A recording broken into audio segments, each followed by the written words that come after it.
gracias a los organizadores, a Leticia en particular, por invitarme a leerles un texto sobre Derrida y los animales en realidad.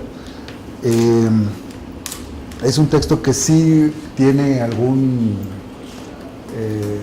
viso de discusión con Heidegger, como todo el pensamiento derridiano, pero que yo quise también un poco pensar algunos signos que Derrida a lo largo de su trabajo fue dando para pensar el trato o el maltrato o las relaciones de los animales con los seres humanos, que pues tienen muchas derivas, muchas aristas, como decía Leticia hace un momento, no se agotan en una dirección única, sino que implican muchísimos saberes, muchísimas prácticas, muchísimas culturas, muchísimas experiencias y muchísimos entes, muchísimos vivientes.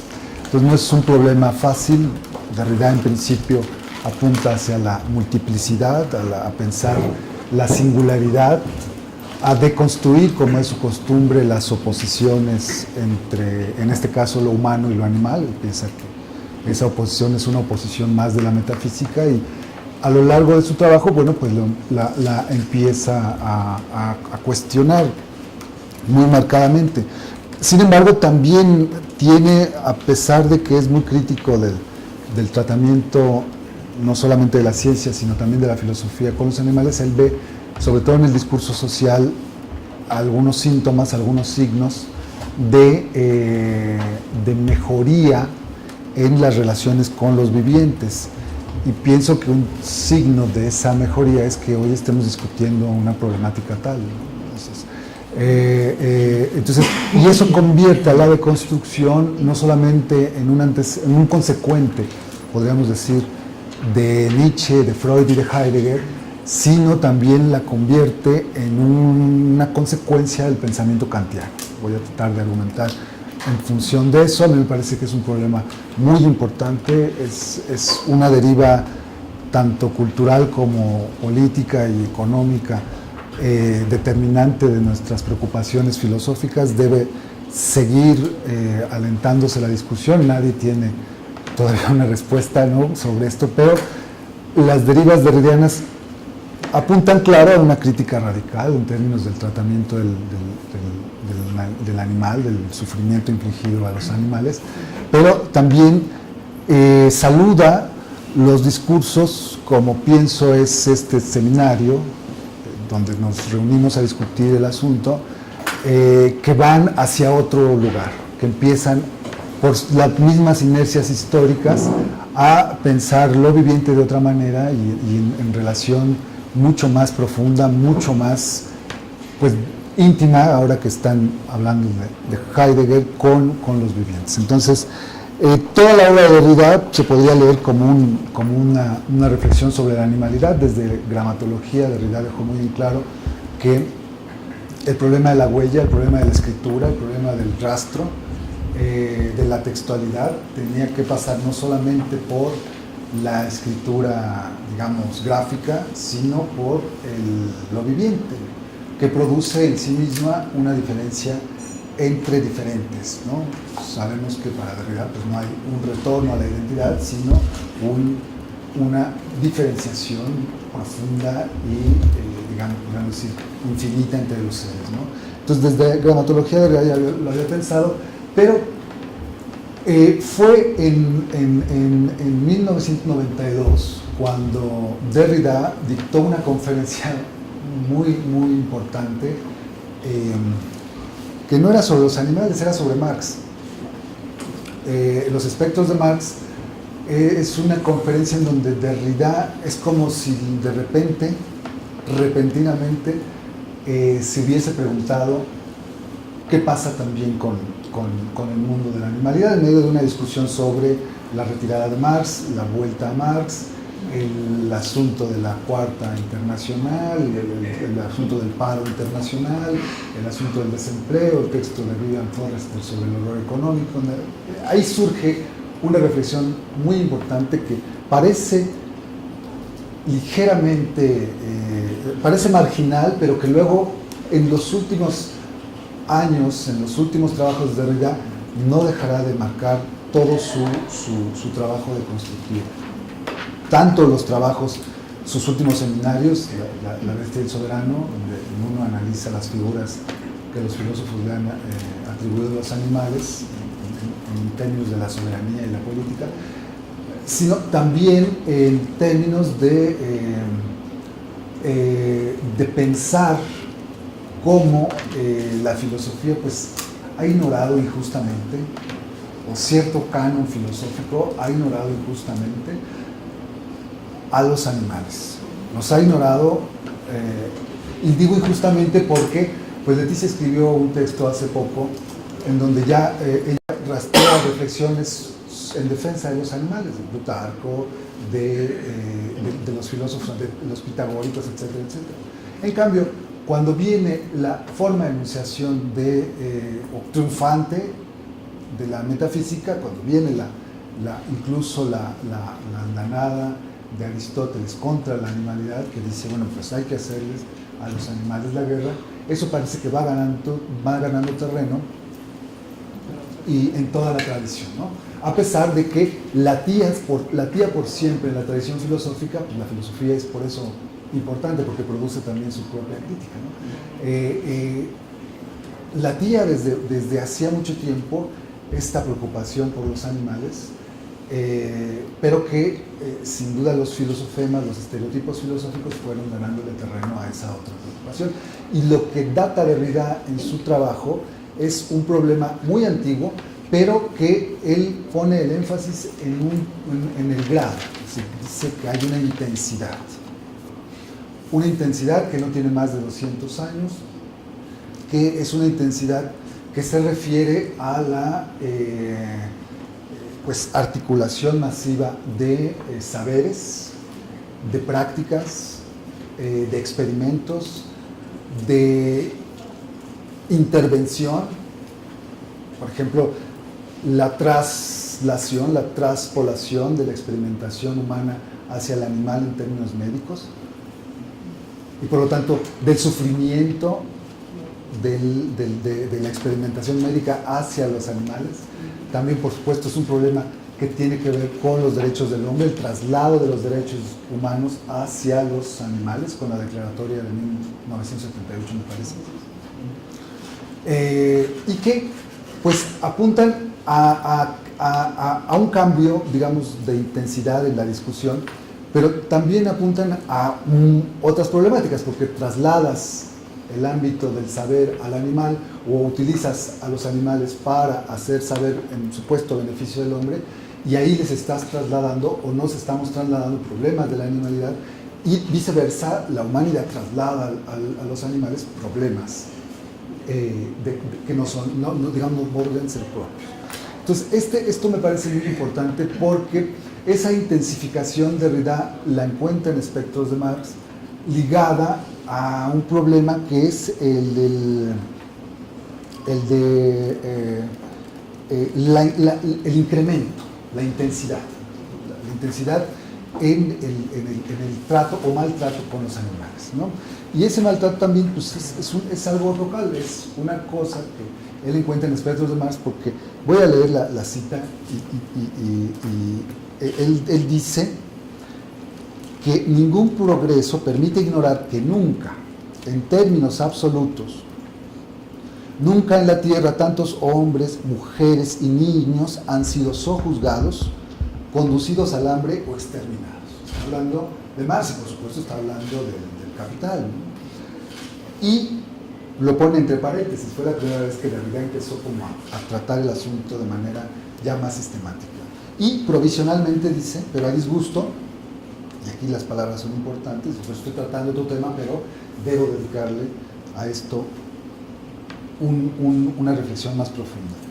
Dice, tendremos que dejar aquí de lado la cuestión, sin embargo, indisociable de lo que está sucediendo con la vida llamada animal.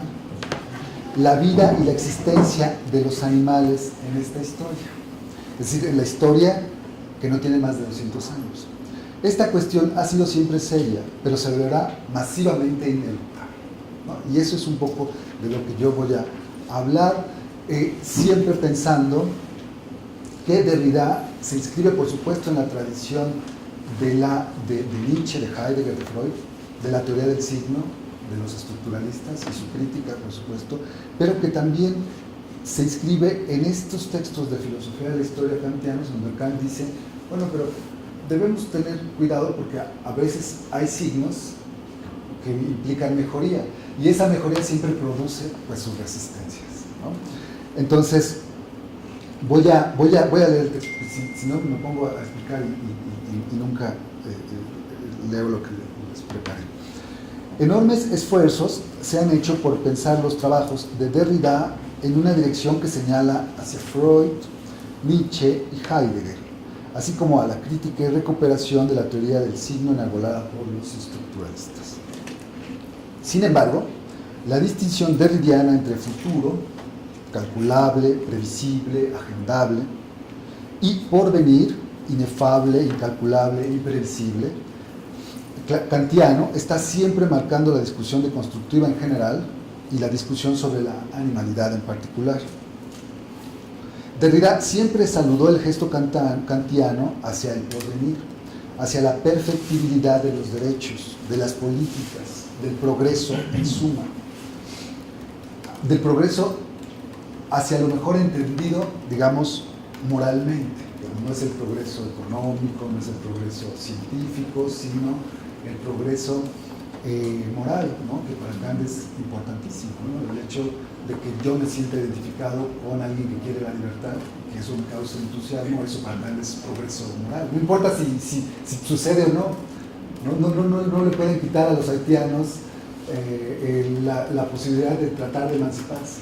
Eso ya es un progreso, no importa si va a suceder o no, pero el hecho, y esto es una cosa sentimental, el hecho de que los haitianos o los mexicanos o cualquier grupo, digo porque dice la revolución, pero inmediatamente después fue la revolución de Hegel, la nación, pues por eso esa época a Kant le parece, bueno, pues parece que las cosas van a mejorar, no sabemos hacia dónde van, pero eso es un síntoma, ¿no? Dice, una mejoría que contiene en sí misma peligros, pero que no se pueden prever, pero que son insoslayables, que no se pueden dejar de lado. En este sentido, el texto de Kant, de si el género humano se halla en constante progreso hacia mejor, implicará aquí una relectura en su relación con las derivas y discusiones contemporáneas sobre el trato o maltrato hacia los animales, con la complejidad y multiplicidad de temas que convoca y con los signos que empiezan a mostrarse para incrementar la guerra hacia los animales o, paradójicamente, también impulsar nuevas sensibilidades sobre la crueldad hacia ellos y la necesidad de protegerlos. Entonces sí es un problema, ¿no? En su texto, Kant pide 3 signos que comprueben el progreso hacia mejor: la constante mejoría moral de la humanidad que derive en una constitución en la que los derechos sean el reflejo de esa mejoría y no a la inversa. Es decir, que el derecho cuarte las libertades y produzca un Estado que implique la coerción sin progreso. Se pide, por tanto, una experiencia, dice Kant, un hecho que constate el entusiasmo de un pueblo sobre la libertad para la que está facultado. Esa experiencia debe, además, ser un constante que indique una tendencia. Podemos luego criticar, ¿no? O hacer ajustes de cuentas sobre la regresión que vivimos en el asunto, etcétera, etcétera, pero en términos kantianos para él es un motivo de entusiasmo. Y dice Kant, hay por lo tanto que buscar un hecho que no refiera de manera indeterminada, por respeto al tiempo, a la existencia de una tal causa y también al cato de su causalidad en el género humano, y que nos permita concluir el progreso hacia mejor como consecuencia ineludible, conclusión que podríamos extender luego a la historia del tiempo pasado, que fue siempre progresiva, también esta idea lineal la podemos cuestionar, etcétera, etcétera, pero de modo que aquel hecho tuviera que considerarse no como causa de ese progreso, sino únicamente como apuntando hacia él, como señal histórica, signum rememorativum, demonstrativum, pronóstico, y así se pudiera demostrar la tendencia del género en su totalidad, del género humano. Sabemos que estos signos se revisten de hechos pasados en los que el hombre quiso ser libre y se comprueban por el entusiasmo que, dice Kant, se experimenta con la Revolución Francesa. y que marca una tendencia hacia mejor. El animal, como objeto de preocupación, sería un signo de mejoría moral, ya que todos los ideales de una vida digna, humana, en algunas derivas, se transfieren a lo viviente. Los derechos de los animales, la intervención social en su conservación, pero también en algunos casos la extensión de esos derechos a la naturaleza, como en el caso de las constituciones de Bolivia y Ecuador. Podemos decir, eso es un síntoma de mejoría, es decir, no hay leyes hace 30, 40 años que impidan, en nombre de lo que sea, porque muchas veces las leyes contra el maltrato se hacen en nombre del humano, ¿no? Si le pegas a un animal es porque ese luego va a ir contra un ser humano, etcétera, etcétera. Por otro lado, y paradójicamente, la intensidad con la que se agrede a dichos seres se incrementa como si a un signo de mejoría correspondiese una reacción cruel y sistemática, por no decir sistémica. Ahora bien, desde que el problema de la animalidad se planteó en la antigüedad grecolatina, ha habido dos actitudes, una constante defensa y una constante lucha contra los animales. En la modernidad también se plantea esta discusión en las ciencias sociales, en las ciencias naturales y en las humanidades, y en términos políticos no dejó de ser objeto de preocupación para grupos de activistas en todo el mundo. La diferencia es de tonalidad. Hoy día estamos ante una intensificación de esa paradoja. Estamos ante una intensificación de esa paradoja, de una agresión múltiple, masiva, pero también una reacción a esa agresión. Así, por un lado, dice Derrida, en el transcurso de los 2 últimos siglos, esas formas del tratamiento animal se han visto alterados. Es demasiado evidente por los desarrollos conjuntos de saberes zoológicos, etológicos, biológicos y genéticos, siempre inseparables de técnicas de intervención en su objeto, de transformación de su objeto mismo y del medio del mundo de su objeto, el ser vivo animal, por la cría y el adiestramiento a una escala demográfica sin parangón con el pasado, por la experimentación genética, por la industrialización de lo que se puede llamar la producción alimenticia de la carne animal, por la inseminación artificial masiva, por las manipulaciones cada vez más audaces del genoma, por la reducción del animal no solamente a la reproducción sobreactivada, hormonas, cruces genéticos, clonación, etc., de carne alimenticia, sino a toda suerte de otras finalidades al servicio de cierto ser y supuesto bienestar humano del hombre. A pesar de este diagnóstico, que es terrible, Derrida también pensó en la manera de Kant, por signos. El francés asienta más adelante que hay cierta mejoría en esta cuestión y que por todos lados surge un discurso del pathos, de la afección, de la afectación por el sufrimiento y de la compasión hacia el animal, de la duda incluso de si ingerir o no ingerir carne, de si ver o no un video sobre el tratamiento de los animales, de si ver o no un camión que va repleto de puercos al matadero, ¿no? Cuando vamos por la carretera, etcétera, etcétera. Todo eso implica una nueva sensibilidad.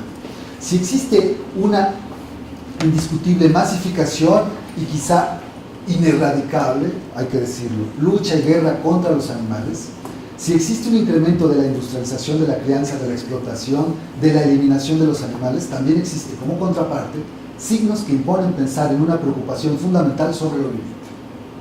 Dice Derrida que el pathos que involucra esa guerra renovada e intensa implica también el pathos de la resistencia.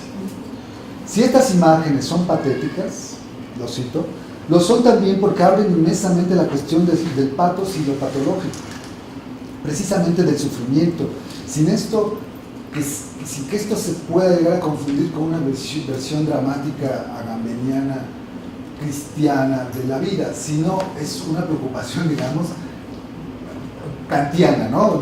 ¿Qué está pasando aquí? Una sensibilidad entusiasma que mueve a las personas a preguntarse. Y del lugar que hay que conceder a la interpretación de esta compasión al hecho de comprender el sufrimiento entre unos seres vivos, al derecho, a la ética, a la política, que sería preciso vincular con esta experiencia de la compasión. Puesto que lo que ocurre desde hace 2 siglos es una nueva experiencia de esta compasión. Ante la invasión por el momento irresistible pero denegada, ante la denegación organizada de esta tortura, unas voces se alzan, minoritarias, débiles, marginales, poco seguras de su discurso, todavía inseguras por el hecho de todavía las pequeñas o ligeras sonrisas que implica pensar otro trato con los animales, ¿no? Entonces dice, esas voces todavía son minoritarias, débiles, marginales, poco seguras de su discurso, incluso de su derecho al discurso. Que yo pienso que este seminario es muy importante porque aquí hay un derecho al discurso sobre este problema y sobre los animales. Para protestar, para apelar a lo que se presenta de manera tan problemática todavía como los derechos del animal, para despertarnos a nuestras obligaciones respecto al ser vivo en general, que debería cambiar hasta los cimientos de la problemática filosófica del animal. La radicalidad de la propuesta derridiana estriba en la tradición kantiana, también radical, de cambios que son producidos por tensiones históricas en los que la razón, y por lo tanto el pensamiento, y por lo tanto la experiencia, lleva al límite sus propias posibilidades o pone en cuestión los límites que ella misma se da.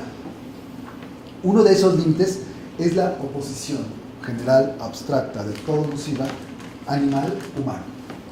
Límite, además, de la metafísica occidental que ha funcionado de manera agresiva contra lo otro que lo constituye. Función visible, axiomática y empírica a la que no siempre se ha podido ni ha querido renunciar por intereses de todo tipo, religiosos, económicos, etcétera, etcétera. Renunciar, por ejemplo, a imaginar un mundo en el que el animal no sea un asunto de la alimentación, o en su defecto que la alimentación no provenga de una crueldad masiva, innecesaria, no sé todavía cómo ponerlo. Animal, por eso, es una palabra más de la metafísica. No es un referente. Animal no es una cosa que esté allá afuera. Animal es una palabra de la metafísica en una primera aproximación. No es otra cosa. Una palabra que ha posibilitado muchas otras oposiciones, naturaleza-cultura, hombre-mujer, amigo-enemigo, por ejemplo. La cuestión de la animalidad, dice Derrida, no es una cuestión entre otras. Si la considero decisiva, como se dice, desde hace mucho tiempo, en sí misma y por su valor estratégico, es porque difícil y enigmática en sí misma, representa también el límite sobre el cual se suscitan y determinan todas las otras grandes cuestiones y todos los conceptos destinados a delimitar lo propio del hombre. La esencia y el porvenir de la humanidad, la ética, la política, el derecho, los derechos del hombre, el crimen contra la humanidad, el genocidio, etc. Entonces, sí, es urgente pensar la cuestión de los animales, pero también es urgente pensar el vocabulario que los hombres se dan a sí mismos para organizar sus relaciones.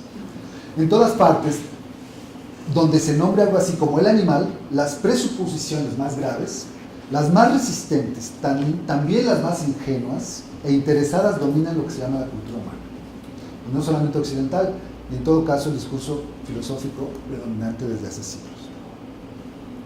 Que la cuestión no sea una entre otras, implica que los hombres reiterativamente, al menos el discurso filosófico, han tenido una estructura argumental que les ha impedido pensar a la animalidad como lo otro y no simplemente como lo que se opone a ellos. El problema es que la filosofía, dice Derrida, ha pensado a la animalidad como una cuestión de carencia, ¿no? Es decir, se le quita al animal lo que supuestamente es lo propio del hombre. La importancia de la discusión radica en que, al parecer, por un vuelco de la época, al final hay un signo que pone un reto al pensamiento sobre la animalidad. Bueno, y este congreso, este seminario es parte de esto.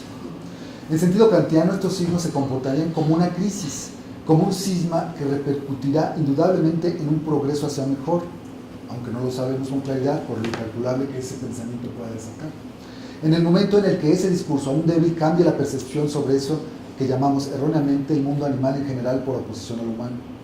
Y es verdad que hoy día esa preocupación no deja indiferente a muchos, aún ahí donde la animalidad es cazada, incluso el cazador se pregunta si tiene derecho a cazar, hormonizada, caricaturizada, pescada, comida, sacrificada. De hecho, me atrevo a pensar que podemos considerarla parte de lo que Ernesto Laclau llama revolución democrática.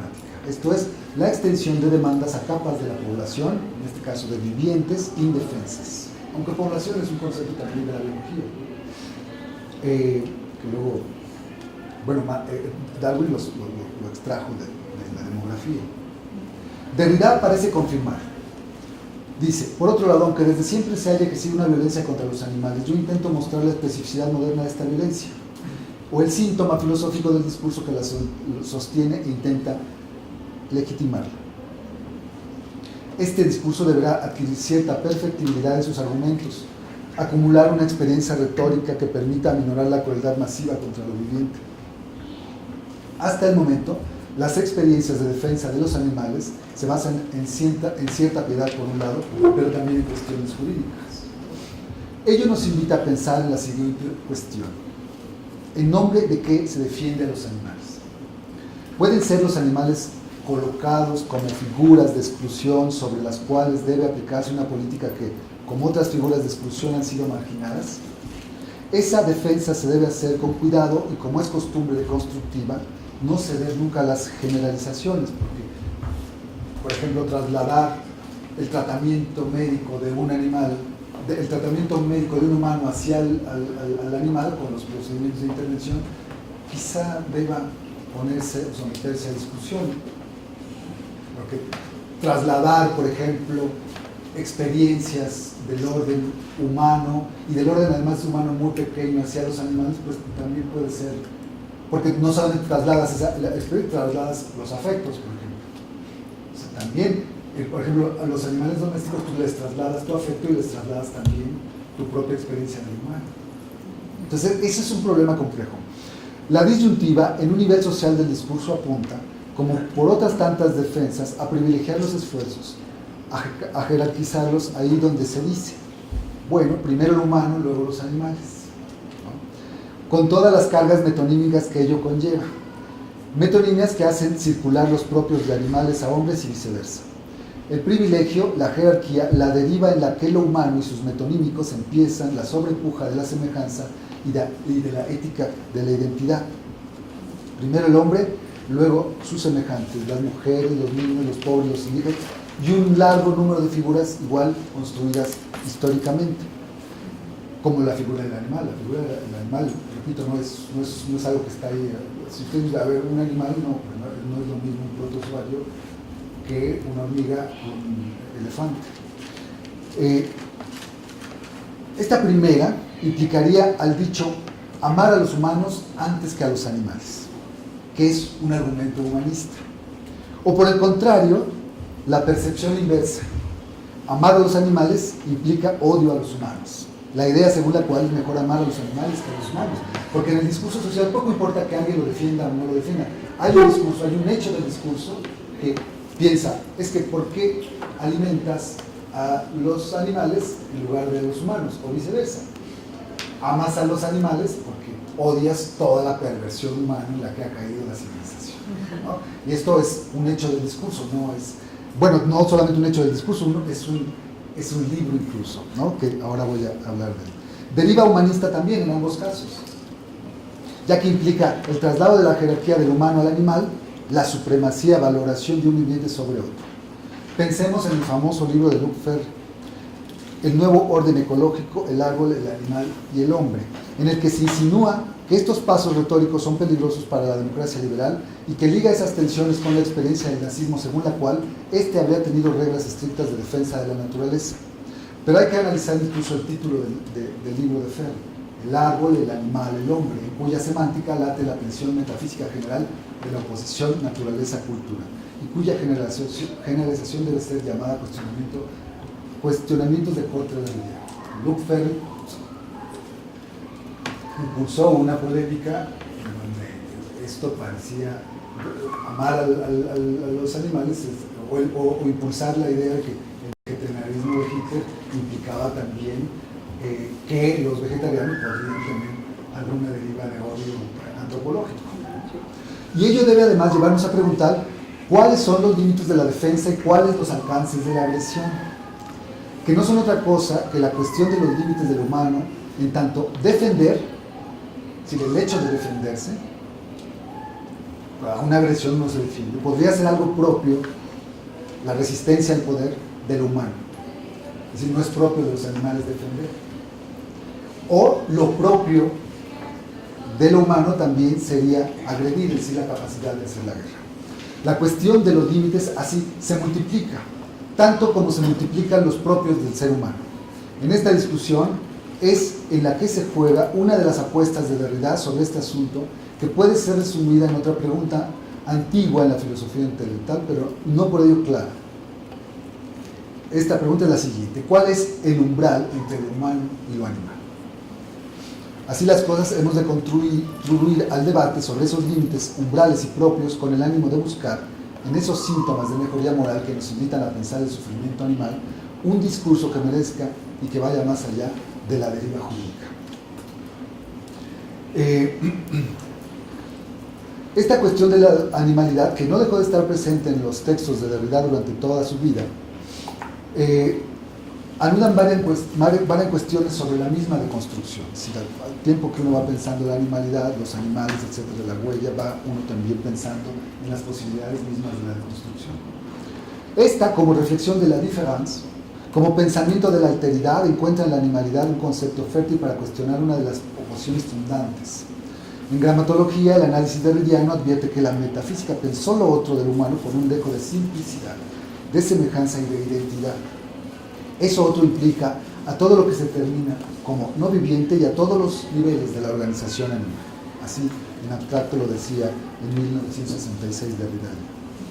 Así las cosas, Derrida analizó el tema sin pretender ser el defensor de los animales, pensando a la animalidad como lo otro constitutivo de lo propio del hombre.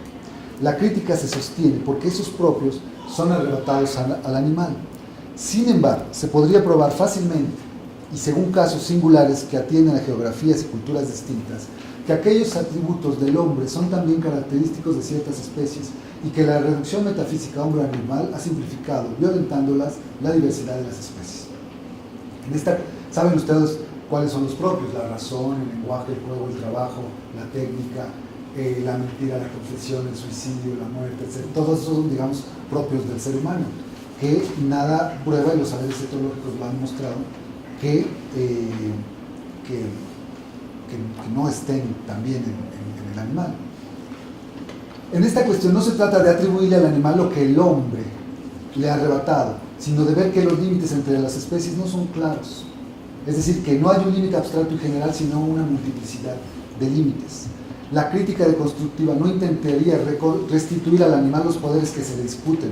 Antes bien, plantearía el problema de lo imposible del umbral y destruiría la gran oposición antes referida, que encuentra sus posibilidades en una malla de fuerza discursiva, que está marcada por un abismo, cuando no por un espacio abisal.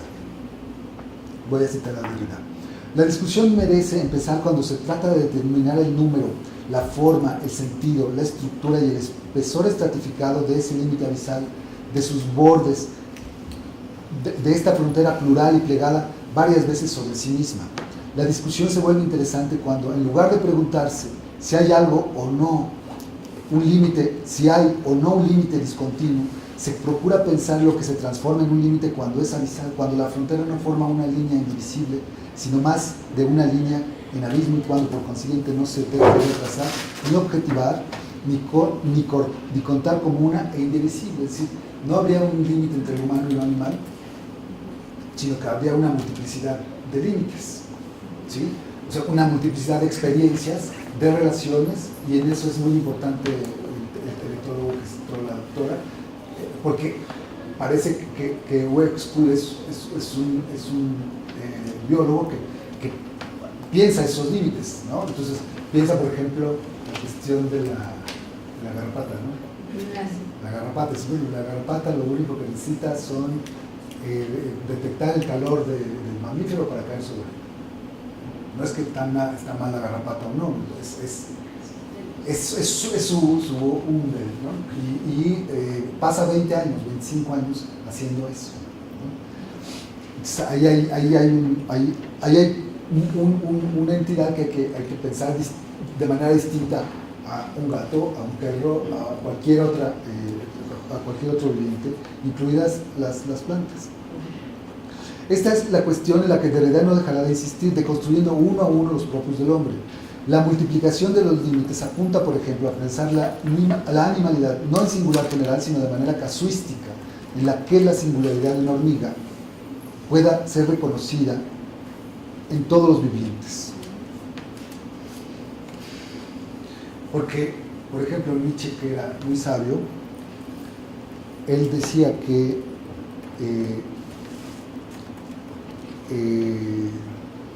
si le preguntamos a todos, si pudiéramos comunicarnos con todos los seres se sentirían el centro volante del mundo, ¿no? Creo que es en la tercera intempestiva, en una intempestiva, ¿no? Y él dice, bueno, pues si le preguntamos a la mosca cuál es el centro del universo, la mosca va a decir, pues yo, ¿quién más? ¿No? Entonces ahí hablaremos de un mosquitocentrismo, ¿no?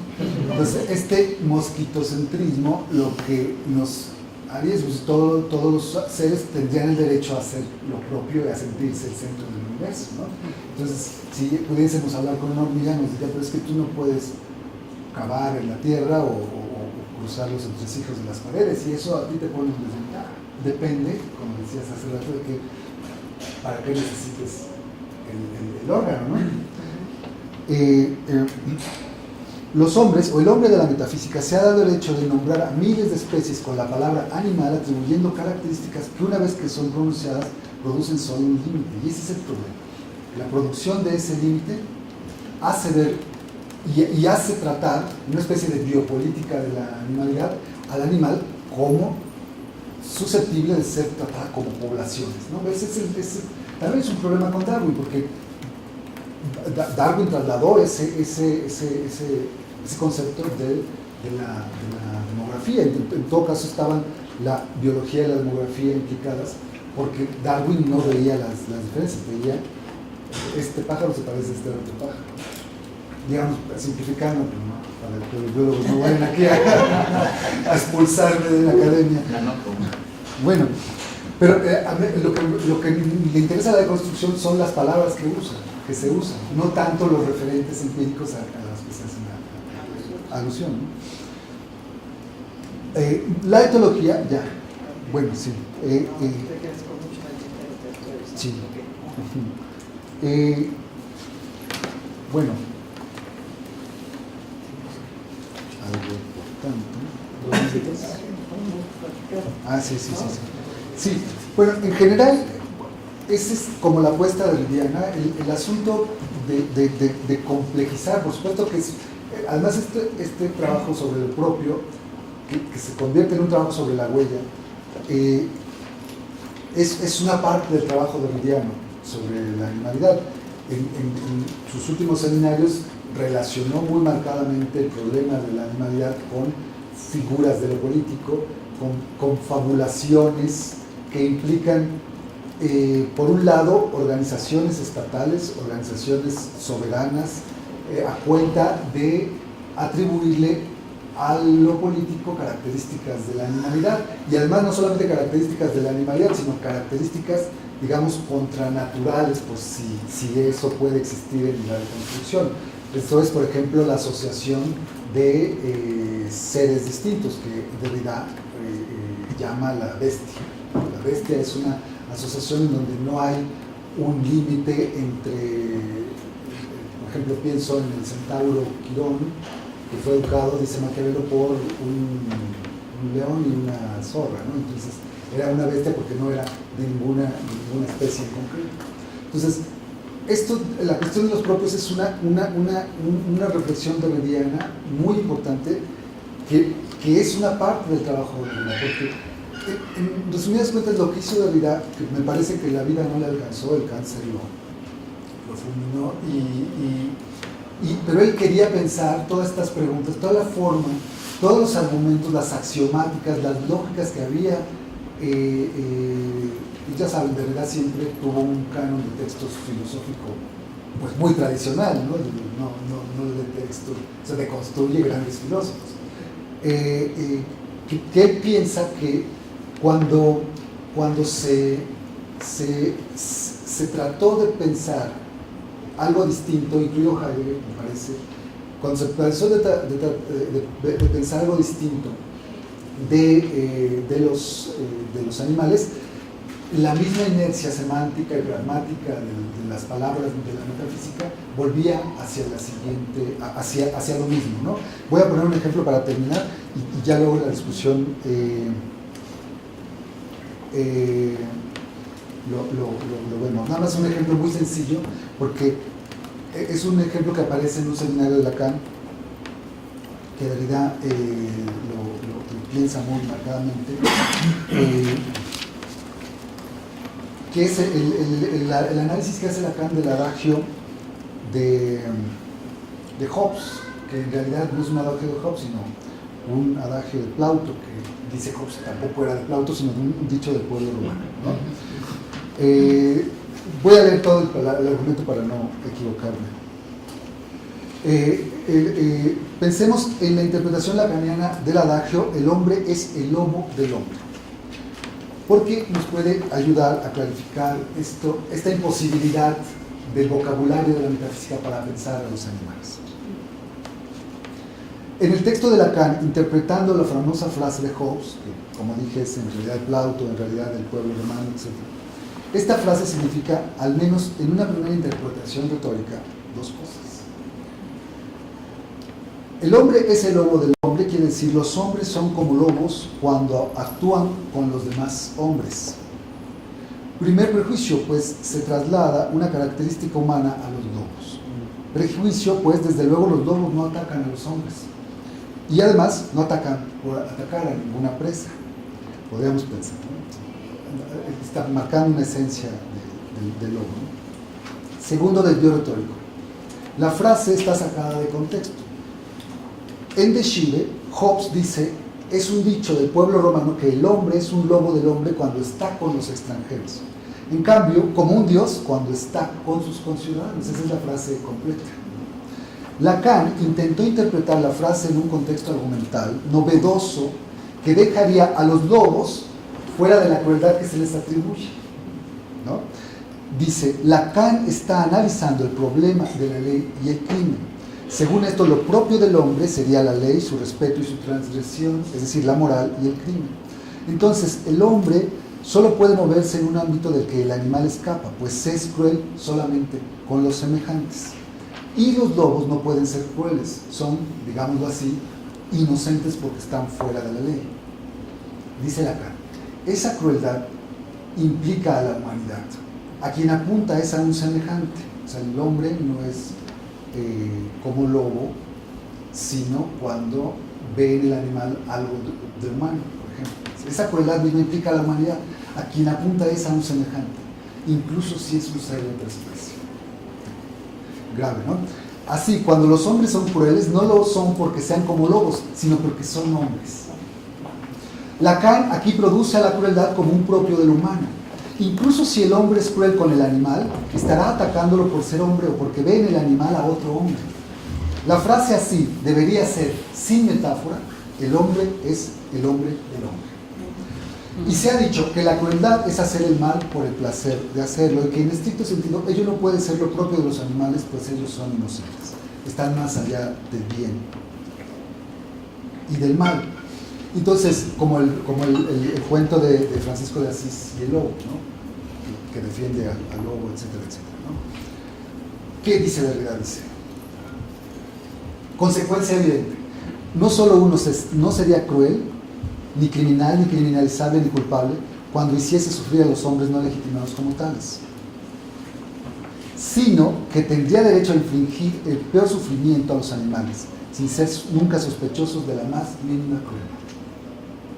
Entonces, ya para en esta axiomática lacaniana, donde Lacan dice no le atribuyen al lobo características que no son del lobo, porque en realidad la crueldad solamente es humana, pero la axiomática y la lógica de esa proposición, como muchas lógicas de la filosofía respecto a los animales que en realidad va analizando o deconstruyendo, el análisis también es una palabra que hay que deconstruir, implicaría que se autoriza que se puede ser cruel, se puede ejercer la violencia contra los animales sin ser cruel, y por lo tanto no tener ninguna consecuencia ni jurídica, ni social, ni política, etc.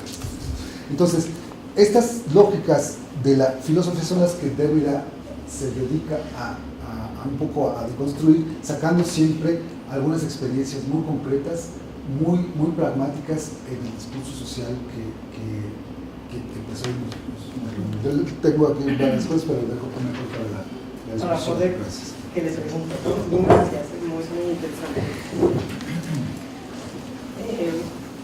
También hay un diálogo, ¿no?, con el saber de UNESCO respecto a pero bueno, es largo el tema, entonces también es complejo, pero yo tendría muchas preguntas, muchas respuestas. ¿Podría ahondar en esto último? ¿Puede ser correcto, animales? No. Se puede ejercer la violencia hacia los animales sin ser acusado de crueldad. Sí, ¿No? pero digamos, esto es una denuncia, ¿no? Claro. Okay. Claro. Cuando Lacan está tratando de decir, miren, no le atribuyan características al lobo, Exacto. que no tiene, porque en realidad esa crueldad va hacia un semejante. Es decir, incluso si es un ser de otra especie, está diciendo, bueno, es que no se puede ser cruel con los animales. Y en esa lógica, sí, es difícil decirlo, pero en esa lógica debería ser mejor ser cruel que no ser, ¿no? Con toda la radicalidad que eso implica, ¿no? Debería ser mejor.